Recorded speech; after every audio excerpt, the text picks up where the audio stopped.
ரஹமத்துடைய முதல் 10 இன்னும் 2 தினங்களில் முடியிருக்கிறது. அருள்வரை குர்ஆனிலிருந்தும் 3இல் ஒரு பகுதி நிறைவு செய்யப்பட்டிருக்கிறது. அல்லாஹ் தஆலா திருமறையிலே பல வசனங்களில் பல இடங்களிலே நமக்கு கொடுத்திருக்கக்கூடிய குழந்தை செல்வம், பொருள் செல்வம் இவைகளை குறித்து அல்லாஹ் சொல்லி காட்டுகின்றான். வஅலமு அன்னமா அம்வாலக்கும் வ அவ்லாதுக்கும் ஃபித்னா வ அன்னல்லாஹ இன்தஹு அஜ்ருன் அதீம். நீங்கள் அறிந்து கொள்ளுங்கள், உங்களுடைய மக்கள் செல்வமோ உங்களுடைய பொருள் செல்வமோ உங்களுக்கு சோதனை. அல்லாஹ்விடத்தில் இருக்கக்கூடியது தான் மகத்தான கூலி பெறுவதற்கு தகுதியானது என்பதாக அல்லாஹ் திருமறையிலே சொல்லி காட்டுகின்றான். உலகத்தில் குழந்தை பாக்கியம் இல்லை என்றால் அதற்காக வேண்டிய மனிதன் செய்யக்கூடிய செலவுகள், அதற்காக மனிதன் எடுக்கக்கூடிய முயற்சிகள் எவ்வளவு என்பது நாம் அறிந்ததே. அதே நேரத்தில் குழந்தைகள் கொடுக்கப்பட்டால் அந்த செல்வங்களை, அந்த கனிமத்தை எப்படி நாம் போற்றி புகழுகிறோம், வளர்க்கிறோம், அதற்காக வேண்டிய எத்தனை சிரமங்களை மேற்கொள்கிறோம் என்பது பெற்றோர்கள் அறிந்த விஷயம்.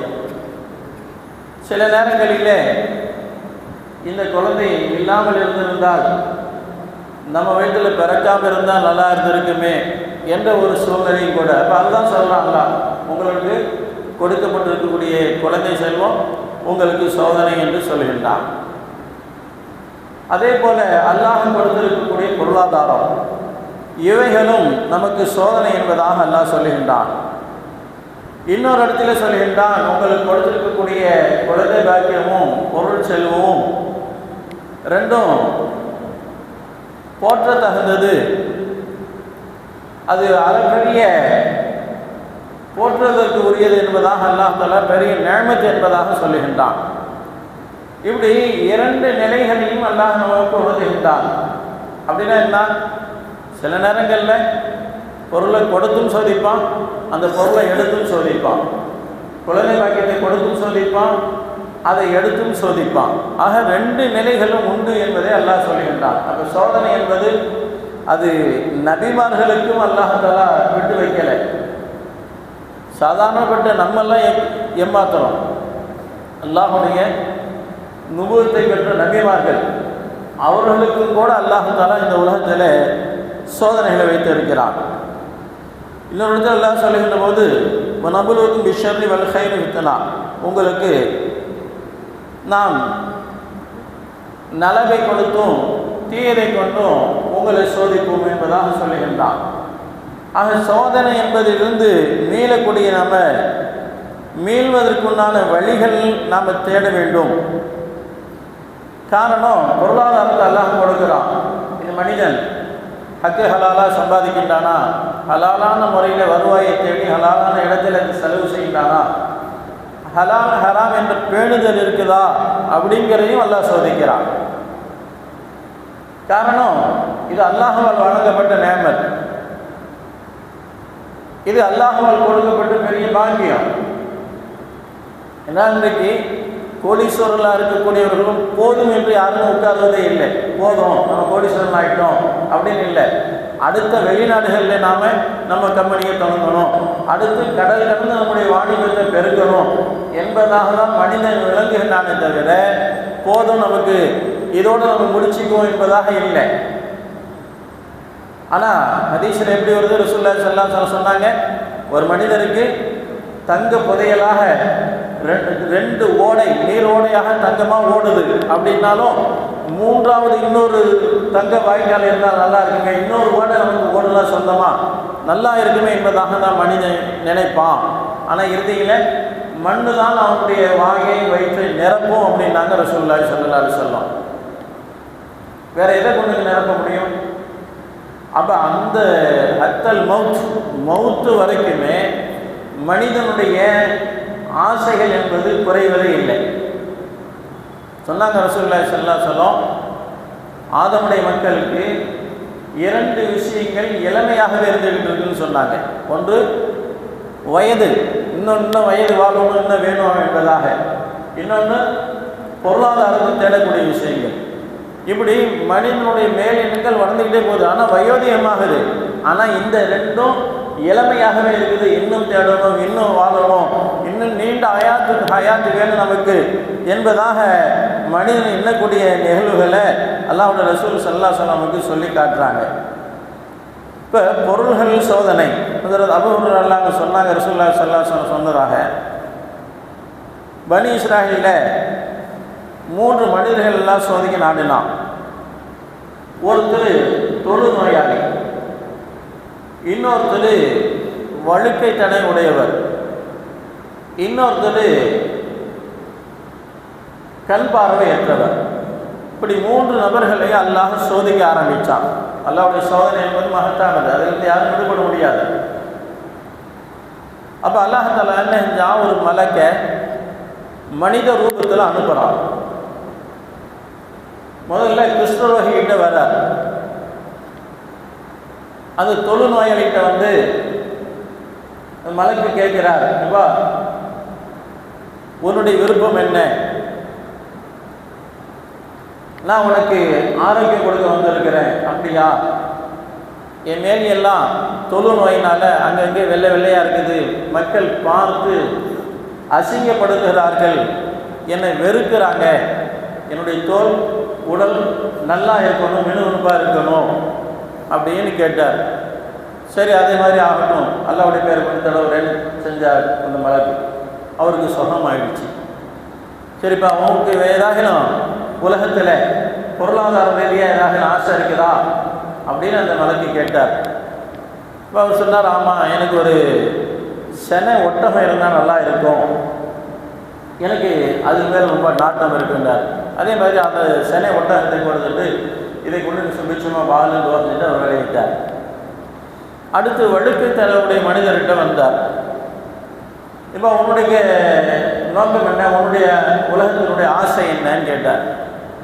அப்போ நான் வெளியில் தலை காட்ட முடியல, ஏன்னா என்னுடைய முடியெல்லாம் கொட்டி பிடிச்சி வழுக்கையாக இருக்குது, அசிங்கமாக இருக்குது, அதனால முடி ரோமத்தோடு உள்ளவர்களை பார்க்கும்போது எனக்கும் அது மாதிரி இருந்தால் நல்லா இருக்குமேனு ஒரு ஆசை ஏற்படுது.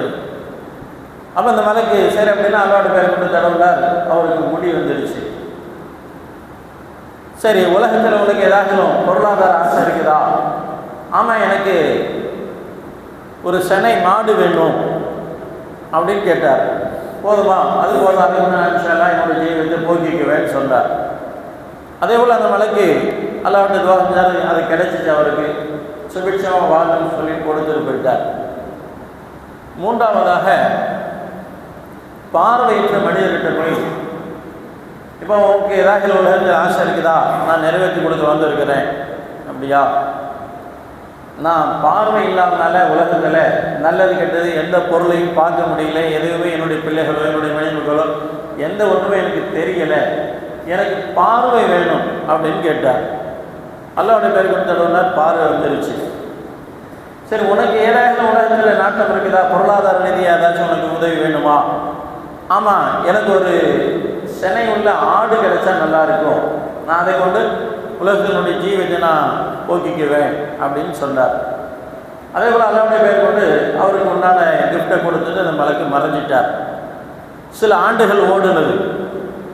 ஒவ்வொருத்தருக்கும் கொடுக்கப்பட்ட பொருளாதாரம், ஒருத்தருக்கு ஒட்டக மந்தை பெருகிடுச்சு, ஒருத்தருக்கு மாடு நிறைய பெருகிடுச்சு, இன்னொருத்தருக்கு ஆடு நிறைய மந்தையாக பெருகிடுச்சு. பெரிய ஒரு பள்ளத்தாக்கை பிடிச்சி அங்கே அவர்களுடைய கால்நடைகளை அவர்களெல்லாம் அடித்து பராமரிக்கிறாங்க. இப்போ இந்த நிலையில் மீண்டும் மலக்கு அல்லாஹ் தஆலா மனித ரூபத்தில் அனுப்புகிறான். இப்போ அந்த மலக்கு வருகிறார். முதல் மனிதர் குஷ்டரோகி இருக்கார், தொழுநோயாளி இருக்காருல்ல, அவர்கிட்ட போயிட்டு, இப்போ நான் அப்படியே வழி போக்கன் நான் வந்துக்கிட்டு இருந்தேன், ஒரு இடத்துல நான் தங்கி சுகம் பெறும் போது கொஞ்சம் பயண கலைப்பு நீங்கிறதுக்காக ஒரு இடத்துல தங்கியிருந்தேன், என்னுடைய வாகனம் திருடு போயிடுச்சு, என்கிட்ட இந்த கட்டி சாதம் பொருளாதாரம் எல்லாமே களவாடிட்டு போயிட்டாங்க, என்கிட்ட எதுவுமே இப்போ இல்லை, நான் நெருக்கடியாக இருக்கிறேன், நான் என்னுடைய பயணத்தை தொடரணும். இப்போ அல்லாஹும் உன்னையும் தவிர வேறு யாரும் எனக்கு உதவி செய்யக்கூடியவரும் இல்லை. நான் இப்போ உதவி தேடி வந்திருக்கிறேன், எனக்கு ஏதாவது உதவி செய்ய, இவ்வளோ பெரிய ஒட்டக மந்தைகளை வச்சுருக்கிறேன், எனக்கு ஒரு வாகனம் கொடுத்தீங்கன்னா என்னுடைய பயணத்தை நான் தொடர்றதுக்கு இலகுவாக இருக்கும்னு கேட்டார். அதெல்லாம் ஒன்றும் கிடையாது, நீ எங்கேயாவது தொலைச்சிட்டு வந்து ஏன்றது கேட்பியா, இதெல்லாம் நான் என்னுடைய பாட்டு உனக்கு எல்லாம் கொடுத்தாலே அதை வந்து கொடுன்னு சொல்லி கேட்குறாரு அந்த வேலைக்கு. எப்போ சொன்னால் இதெல்லாம் பரம்பரையாக என்னுடைய பாட்டம் போட்ட காலத்துலேருந்து நான் இதை பராமரிச்சுக்கிட்டு இருக்கிறேன், என்ன நேற்று இன்னைக்கு வந்த மாதிரி சொல்லிட்டு இருக்கிறேன், அதெல்லாம் ஒன்றும் கிடையாது, போட்டு வந்தார் விரட்டிட்டார். அப்போ அந்த மலைக்கு நீ பழைய நிலைக்கு ஆளாகணும்னு சொல்லிட்டு அவரு துவா செஞ்சுட்டு மலைக்கு கிளம்பிட்டார். அவன் எல்லாத்தையும் இழந்து போயிட்டான். அடுத்து வழுக்க தலைகிட்ட வந்தார் அந்த மலைக்கு, மனித ரூபத்தில் வந்தார். இப்போ நான் பயணம் செஞ்சு வந்தேன், நான் ஒரு சஃபராளி, என்னுடைய உடைமைகள்லாம் களவாடப்பட்டு போச்சு, எனக்கு பொருளாதாரம் ஜீவத்துக்கு எதுவுமே வழி இல்லை, உன்ட்டு கால்நடைகள் மந்தையாக இருக்குது, இந்த மாடுகள் ஏதாச்சும் ஒன்று கொடுத்தீங்கன்னா, ஒரு பால் மாடு கொடுத்தீங்கன்னா அதை வச்சு நான் எப்படியாவது என்னுடைய ஜீவியத்தை போக்கிக்குவேன், அல்லாஹ் ரசூல் தவிர இந்த அல்லாஹும் உன்னையும் தவிர எனக்கு உதவி செய்ய கொடுங்க இல்லை. ஆனால் ஒரு காலத்தில் நீ எதுவுமே இல்லாமல் இருந்த, அல்லாஹ் உனக்கு கொடுத்தான்ல, எனக்கு கொடுன்னு சொல்லி அந்த மனிதர் கேட்டார். மனித ரூபத்தை வந்து கேட்குறார். அந்த மனிதன் இல்லை இல்லை யார் சொன்னது, இதெல்லாம் என் பாட்டு போட்ட காலத்துலேருந்து நாங்கள் இப்போ தலைமுறையாக இவைகளை வச்சு பராமரிச்சுக்கிட்டு இருக்கிறோம், இதெல்லாம் என்னுடைய சொந்த உழைப்பில் வந்தது, யார் சொன்னதெல்லாம் கொடுத்தாங்க, அதெல்லாம் ஒன்றும் கிடையாது, கொடுக்க முடியாமல் விரட்டி விட்டான். பழைய நிலைக்கு நீ ஆளாகணும்னு சொல்லிட்டு துவா செஞ்சுட்டு அந்த மலைக்கு கிளம்பிட்டார். அடுத்து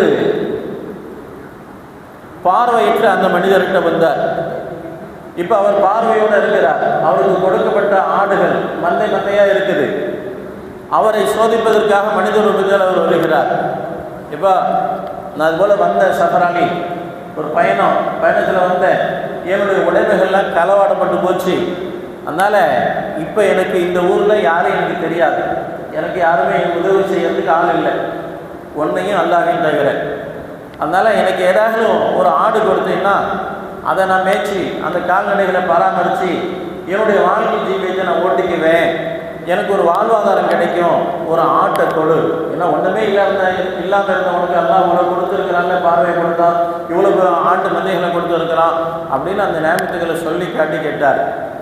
அந்த மனிதர் பார்வையிட்டிருந்த அந்த மனிதர், ஆமாம் அல்ஹம்துலில்லாஹ் உண்மைதான், அல்லாஹ் தான் எனக்கு இது எல்லாமே கொடுத்தான், அதனால் உங்களுக்கு எந்த ஆடு வேணுமோ நீங்கள் பிடிச்சி ஓட்டிகிட்டு போங்க, என்னோடய மந்தைகளில் இவ்வளோ அல்லாஹ் கொடுத்துருக்கலாம், என்னோட நியமத்துகள் இதெல்லாம் அல்லாஹ் கொடுத்தது, அதனால் இதை நீங்கள் எடுத்துகிட்டு போங்க அப்படின்னு சொல்லும்போது மனித ரூபத்தில் இருந்து மலக்கு சொன்னார், உன்னுடைய 2 கூட்டாளிகள் சோதிக்கப்பட்டாங்க, அவங்கெல்லாம் பழைய நிலைக்கு ஆளாக்கப்பட்டாங்க, நன்றியை மறந்ததுனால அல்லாஹ் கொடுத்த நியமத்தை அவர்கள் மறந்துட்டாங்க, மறக்கடிக்கப்பட்டு போனாங்க, அதனால் பழைய நிலைக்கு உங்களுடைய கூட்டாளிகள் தள்ளப்பட்டாங்க, நீ நன்றி மறவாமல் பழைய நிலையை நீ எண்ணி பார்த்து எனக்கு கொடுப்பதற்கு முன் வந்தாய், நான் மலைக்கு எனக்கு எதுவுமே தேவையில்லை, அல்லாஹ் உன்னை சோதனை செய்ய என்னை அனுப்பினான், நீ அந்த சோதனையை வெற்றி பெற்றுட்ட, இன்னும் உன்னுடைய செல்வத்தை அல்லாஹ் பெருக்கி கொடுக்கட்டும், வாழ்வாதாரங்கள் இன்னும் உயரட்டும் துவா செஞ்சுட்டு அந்த மலைக்கு போனதாக ரசூலுல்லாஹி ஸல்லல்லாஹு அலைஹி வஸல்லம் சஹாபாக்களுக்கு இந்த நிகழ்வு சொல்லி காட்டுறாங்க. அப்போ சோதனைகள் மனிதனுடைய வாழ்க்கையிலே எந்த நிலையிலும் எப்படியும் வரும். ரசூல் ஸல்லல்லாஹு அலைஹி வஸல்லம் அவங்களுக்கு வஹி வந்து கொண்டிருக்கக்கூடிய காலகட்டத்தில் ஜிப்ரீல் அலைஹிஸ்ஸலாம் அவங்க மனித ரூபத்தில் சில நேரங்களில் சபைக்கு வருவாங்க. அதிகமாக தீஹத்துல் கல்வி என்ற திருவிழாமல் என்ற ஒரு சஹாபியுடைய தோட்டத்தில் வந்துட்டு போவாங்க. ஸல்லல்லாஹு அலைஹி வஸல்லம் வந்தது யாருன்னு தெரியுமான்னு கேட்பாங்க.